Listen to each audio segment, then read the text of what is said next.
Assalamualaikum warahmatullahi wabarakatuh. A'udzubillahi minasyaitonirrajim. Bismillahirrahmanirrahim. Wal 'aqibatul muttaqin wala 'udwana illa 'alal zalimin. Amma ba'd. Pemirsa yang dirahmati Allah, kali ini kita akan membahas tentang zakat fitrah. Siapakah yang berhak menerima zakat fitrah? Lah, ini di sini untuk di sebagian kalangan masyarakat pedesaan umumnya mereka masih menganggap ini yang fatal itu jika orang tua menganggap zakat itu bisa diberikan kepada sebuah lembaga. Contoh misalnya anak-anak mereka ngaji di sebuah TPQ atau sekolah di madrasah, kemudian mereka berniat memberikan zakat fitrahnya ke TPQ. Saat ditanya tetangganya, fitrah anakmu dibawa kemana? Gitu. Oh, fitrah anak saya diberikan ke TPQ, misalnya seperti itu. Ini yang sangat fatal ya, karena TPQ itu bukan termasuk 8 asnaf yang berhak menerima zakat. TPQ atau lembaga, TPQ ataupun madrasah ataupun pondok pesantren bukan termasuk 8 golongan yang wajib menerima zakat. Jadi ini perlu diketahui oleh beberapa wali murid ataupun wali santri bahwa zakat itu tidak boleh diberikan kepada sebuah lembaga, tapi diberikan kepada yang berhak menerima zakat. Dalam surat At-Taubah ayat 60 dijelaskan bahwa A'udzubillahi minasyaitonirrajim. Bismillahirrahmanirrahim. Innamas shadaqatu lil fuqara'i wal masakin al-ayah. Jadi di antara orang-orang yang berhak menerima zakat itu adalah termasuk para fakir miskin, wal amilin, wal muallaf seperti itu, wal gharim. Mu'allaf boleh menerima, riqab atau budak itu juga boleh menerima, sabilillah boleh menerima, dan ibnu sabil. Jika orang tua ini ingin memberikan ke TPQ, berarti langsung saja diberikan kepada guru TPQ-nya atau yang termasuk di dalam asnaf adalah golongan sabilillah atau orang yang berjuang di jalan Allah. Jadi bukan ke TPQ-nya, tapi di gurunya yang berjuang di jalan Allah, seperti itu. Ini yang perlu diluruskan. Nah, untuk panitia pengelola zakat fitrah ini juga memang harus benar-benar orang-orang yang faham benar tentang zakat, karena kaitannya dengan sah dan tidaknya ibadah zakat orang-orang yang dikelola seperti itu ya. Misalnya karena panitia di sini itu, kalau di Indonesia panitia itu tidak bisa dikatakan amil. Amil itu kalau zaman dahulu di daerah Arab, amil itu orang yang tugasnya memungut zakat dari daerah ke daerah lain. Jadi mereka berhak menerima zakat karena pekerjaan mereka sangat melelahkan.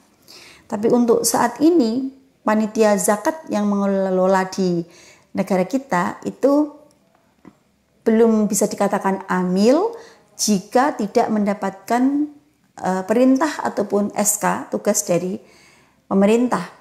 Mereka hanya sebagai panitia zakat di daerah-daerah tersebut.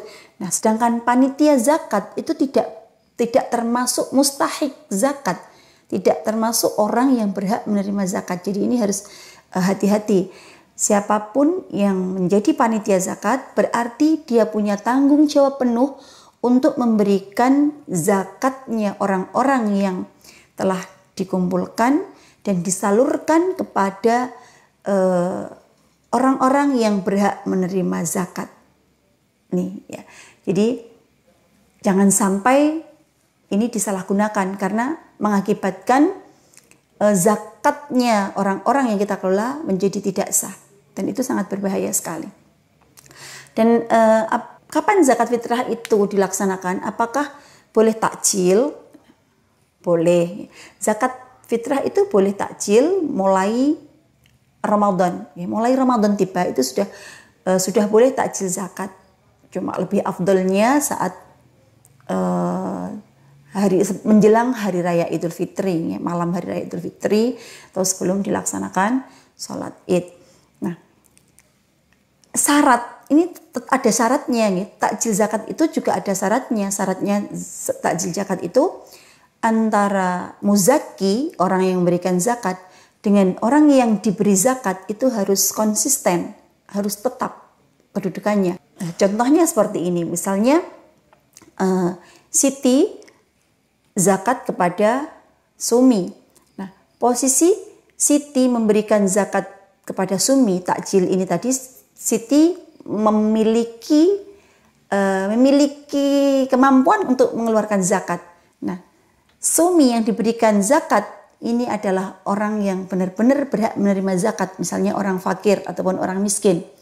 Nah, ternyata sebelum hari raya Idul Fitri tiba, sebelum malam hari raya Idul Fitri tiba, si Sumi mendapatkan uang kaget, mendapatkan uang kejutan ataupun hadiah tiba-tiba mendadak kaya raya gitu. Berarti zakat yang sudah ditakjilkan diberikan kepada Sumi itu tidak sah karena Sumi sudah tidak berhak menerima zakat. Jadi panitia boleh meminta kembali zakat yang diberikan ke Sumi dan kemudian ditasarufkan lagi kepada orang lain yang berhak menerima zakat. Begitu juga kalau muzakinya berubah, ini juga tidak boleh. Misalnya orang yang memberikan zakat tadi awalnya mampu memberikan zakat, nah tiba-tiba di malam hari raya dia benar-benar tidak mampu, tidak ada yang dimakan, tidak ada yang digunakan untuk memberikan makan atau mencukupi kebutuhan keluarganya, berarti dia tidak berhak mengeluarkan zakat fitrah. Berarti ini syarat takjil, ya, jadi dua-duanya harus konsisten. Konsisten maksudnya tetap yang menerima dan yang diberi zakat itu posisi keduanya tetap seperti itu. Bisa difaham ya. Ini untuk ibadah zakat itu memang harus hati-hati. Alangkah lebih baiknya jika mungkin jika si pemberi zakat ini langsung memberikan sendiri zakatnya, diantar sendiri kepada fakir ataupun kepada miskin atau sabilillah yang ada di sekitar ataupun di tetangganya gitu ya, istilahnya di sekitar rumahnya atau yang dekat dengan rumahnya atau diberikan pada saudaranya yang tidak mampu. Seperti itu. Mudah-mudahan bermanfaat. Cukup sekian dari saya. Bismillahirrahmanirrahim. Subhanakallahumma wa bihamdika asyhadu an la ilaha illa anta astaghfiruka wa atubu ilaik. Assalamualaikum warahmatullahi wabarakatuh.